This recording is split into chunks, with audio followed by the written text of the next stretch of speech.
दोस्तों, हमारी सरकार ने 1.5 से 2 लाख करोड़ का खर्चा किया और दुनिया के सबसे एडवांस डेडिकेटेड फ्रेट कॉरिडोर्स में से एक बनाया। 2843 किलोमीटर्स एक्सक्लूसिवली सिर्फ मालगाड़ियों के लिए, मतलब माल को ढोने के लिए। और उसके बाद रेल की फ्रेट की मार्केट शेयर का क्या हुआ?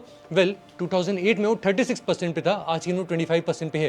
ये नंबर पहली बार जब मैंने देखा, मुझे कुछ देर के लिए बस रुक जाने का मन किया। इतना सारा पैसा, इतनी सारी इंजीनियरिंग, इतनी सारी प्लानिंग एंड एग्जैक्टली हम उस नंबर को बोला वापस ऊपर कैसे लेके जाएंगे? कुछ तो जरूर है जो कि हम सब मिस कर रहे हैं, राइट? और वही वो चीज है जिसके ऊपर आज कोई भी इंडस्ट्री रिपोर्ट ठीक से बात नहीं करती है। असली बॉटलनेक, असली गेम आखिर है क्या? और मैं तुमसे एक चीज बिल्कुल गारंटी से बोल सकता हूं कि आज हम जिस बारे में बात करने वाले हैं, जो कुछ भी आज हम डिकोड करेंगे, वो परमानेंटली चेंज कर देगी कि तुम इंडिया के लॉजिस्टिक्स के बारे में क्या जानते हो। सुनो यार, पहले एक चीज जरा क्लियरली समझ लेते हैं। DFC यानी कि डेडिकेटेड फ्रेट कॉरिडोर, जेन्युइनली ये इंजीनियरिंग का एक मार्वल है। ये मैं दिल से कह रहा हूँ। कन्वेंशनल इंडियन रेलवेज की अगर तुम फ्रेट ट्रेन देखोगे ना, जो मालगाड़ियां होती है, वो लगभग 25 से 30 किलोमीटर पर आवर की स्पीड पे चलती है, इतना धीरे। और वही जो DFC पे जो ट्रेन चलती है, वो 75 टू 100 किलोमीटर पर आवर पे चलती है। कुछ ट्रायल्स हुए हैं जहाँ पे 110, 120 किलोमीटर पर घंटे की रफ्तार भी ट्राई की गई है। कन्वेंशनल लाइन पे एक ट्रेन में लगभग 5000 टन का माल लोड होता है। अगर आप DFC पे चले जाएं तो एक ही ट्रेन में लगभग 13,000 टन तक का माल एक बार में एक ही ट्रेन लेके जा सकती है। और सबसे रेवोल्यूशनरी चीज क्या है बॉस? डबल स्टैक वाले कंटेनर्स। डबल स्टैक का मतलब समझ रहे हो आप? कि बॉस एक शिपिंग कंटेनर के ऊपर एक और कंटेनर लाद देना, एंड ये वर्टिकली किया जाता है एक ही वैगन के ऊपर। और इसके लिए ओवरहेड इलेक्ट्रिक वायर्स की जरूरत होती है 7.57 मीटर्स की ऊंचाई। क्यों? क्योंकि दो कंटेनर जब वो एक के ऊपर एक रखते हो, उसी की हाइट हो जाती है आपकी 7.1 मीटर्स। ये ग्लोबली यूनिक इंजीनियरिंग है। दुनिया में बहुत ही कम ऐसे देश है जिन्होंने ऐसा फुल्ली इलेक्ट्रिफाइड कॉरिडोर कभी भी बनाया है। एक डबल स्टैक DFC ट्रेन की कैरिंग कैपेसिटी 100 से ज्यादा हेवी ड्यूटी रोड ट्रक्स के इक्विवेलेंट होती है। एंड यहीं पे आता है सवाल कि बॉस ये सब होते हुए भी भला रेल का शेयर इतना गिरा हुआ है, ऐसा क्यों? इसका जवाब छुपा हुआ है एक वायर के अंदर, एक्चुअली एक वायर की हाइट में। अभी ये समझना थोड़ा सा जरूरी है कि बॉस फ्रेट ट्रेन्स सीधे DFC पे नहीं आती हैं। वो पहले नॉर्मल इंडियन रेलवेज की लीगेसी लाइंस पे चलती हैं, फैक्ट्री से लेकर के वेयर हाउस पे जाती है, वेयर हाउस से इनलैंड कंटेनर डिपोज पे जाती है, वहां से वो शायद और कई वेयर हाउसेस पे इधर उधर होती है, तब जाके एक हैंडओवर पॉइंट पे पहुंचती है जहां से वो DFC पे आती हैं। इन कनेक्शन रूट्स को फीडर लाइंस कहते हैं। और यहीं पे क्वाइटली एंड स्लोली पूरा का पूरा जो इन्वेस्टमेंट है, ये जो पूरा इंफ्रास्ट्रक्चर जो बनाया गया है, ये कॉम्प्रोमाइज हो जाता है कुछ हद तक।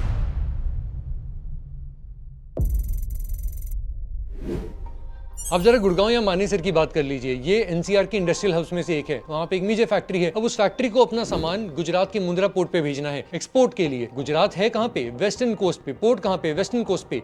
DFC में एक super fast train 100 kilometre per hour का कॉरिडोर के थ्रू वो सब आराम से कर सकता है। तो भाई साहब, फैक्ट्री ओनर क्या सोचता है? परफेक्ट, डबल स्टैक DFC की ट्रेन है, उसको यूज करेंगे, वर्ल्ड क्लास एफिशिएंसी, सब कुछ हो जाएगा। लेकिन यहीं पे आ जाती है प्रॉब्लम। वो क्या?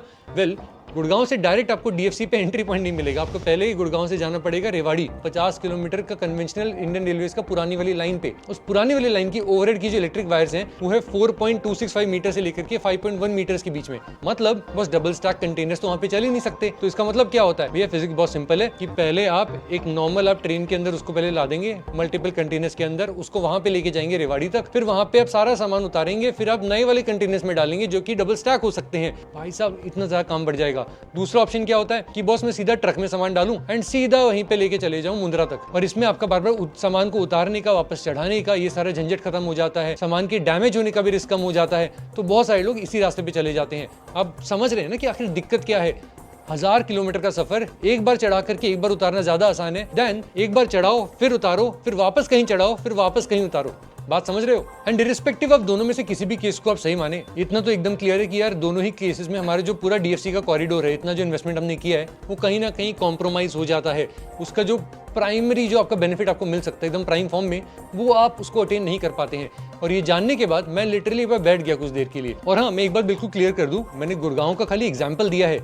ये बात खाली गुड़गांव की नहीं है, हर मेजर इंडस्ट्रियल क्लस्टर की यही स्टोरी है। चाहे वो बात लुधियाना की हो, मानेसर की हो, पूरे NCR की हो। लीगेसी फीडर लाइंस जिन्हें DFC से कनेक्ट करना पड़ता है, उन पे एक्सेल लोड के रिस्ट्रिक्शंस भी होते हैं 22.9 टन का। और DFC को डिजाइन ही किया गया है 25 से लेकर के 32.5 टन के एक्सेल लोड के लिए। मतलब आप समझ रहे हो, पुरानी लाइंस पे हेवी हॉल वैगन्स अपनी फुल कैपेसिटी पे चल नहीं सकते हैं, और यहाँ पे वो आराम से चलते हैं। अब एक और चीज यहाँ पे आ जाती है, ये जो बार बार सुनते हो ना कि वैगन्स की कमी है, अरे भैया इंडस्ट्री रिपोर्ट्स में सप्लाई चेन मैनेजर्स से अगर आप बात करोगे आपको क्या पता चलेगा कि बॉस बॉक्स एन वाले जो आपके वैगन्स होते हैं ना, मतलब जो बल्क कार्गो के लिए जो ओपन वैगन्स होते हैं, और दूसरे वाले आपके वैगन्स होते हैं BCNA, मतलब जो कि कवर्ड वैगन्स होते हैं। ये वो कंटेनर्स है जो कि एसेंशियली रेल फ्रेट का बैकबोन होती हैं। और दिक्कत ये है कि ये जो दोनों तरह के हमारे वैगन्स हैं इनकी शॉर्टेज है नहीं। वो शॉर्टेज ऐसे बन जाती है कि भैया एक बार अगर आपका यूज में आ गया कोई भी वैगन तो उसका टर्न अराउंड टाइम बहुत ज्यादा लंबा है। कभी कभी वो वैगन 4 दिन में वापस आता है, कभी कभी 16, 18, 20 दिन भी लग जाते हैं। और यहीं पे इस तरह से एक स्ट्रक्चरल शॉर्टेज बन जाती है। एक वैगन रेवाड़ी की इंटरचेंज की लूप लाइन पर खड़ा है लगातार 3 दिन तक, पाथ क्लियरेंस का वेट कर रहा है, पैसेंजर ट्रेन के स्केड्यूल का अवॉइड करना चाहता है वो, तो बॉस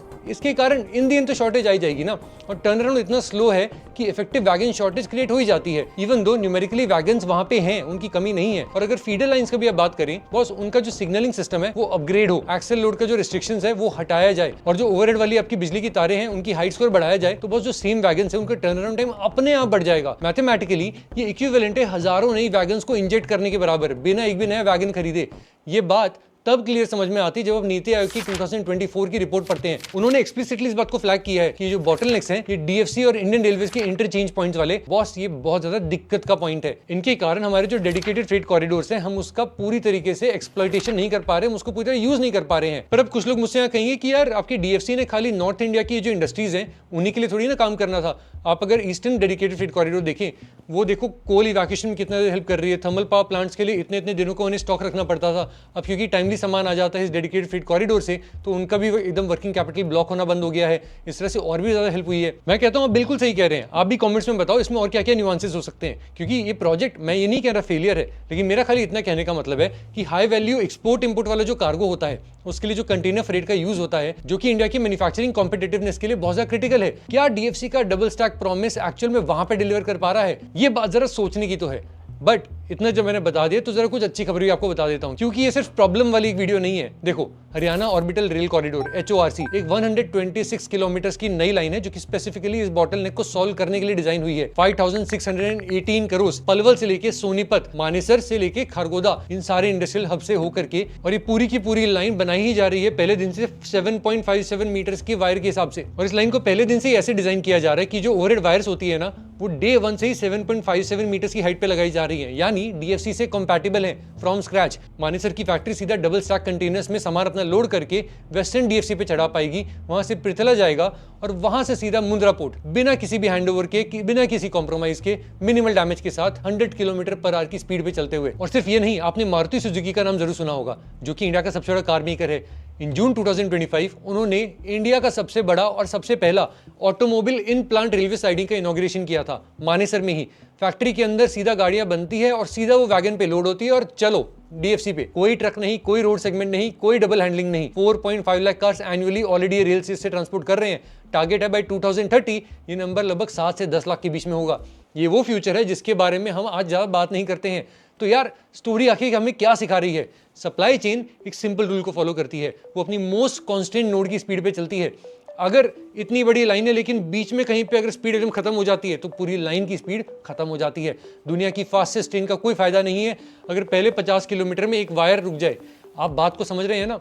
जब तक हमारे जो फीडर इकोसिस्टम है ये हमारे कॉरिडोर की प्रायोरिटी नहीं बनती, हमारे जो गोल्स हैं, जैसे हमारी सरकार बोलती है ना कि हमारा टारगेट है कि हम रेल के शेयर को ओवरऑल फ्रेट मूवमेंट में 45% पे लेके जाना चाहते हैं, वो हो नहीं पाएगा। इनफैक्ट S&P ग्लोबल का प्रोजेक्शन है कि by 2030 this number could actually come down to 24%। आप जरा सोचो, अगर ये होता है बस गैप 21% का होगा। कहाँ हमारा टारगेट है, कहाँ पे हम पहुंच रहे होंगे, और वो गैप लार्जली इन सब कारणों के कारण होगा। इस प्रॉब्लम का एक और एंगल है जो कि शायद इन सबसे ज्यादा अनकंफर्टेबल है। मान लो फीडर लाइंस कल ठीक हो जाती हैं तो भी एक क्राइसिस वेट कर रही है जिसको ह्यूमन क्राइसिस का मैं नाम दूंगा।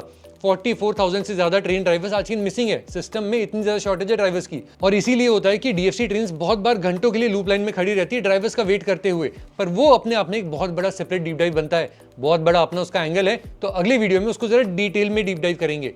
पर तब तक के लिए सब्सक्राइब कर लो, बेल आइकन दबा दो। मैं हूं जयंत मुंद्रा, जल्द मिलता हूं अगले डीप डाइव में।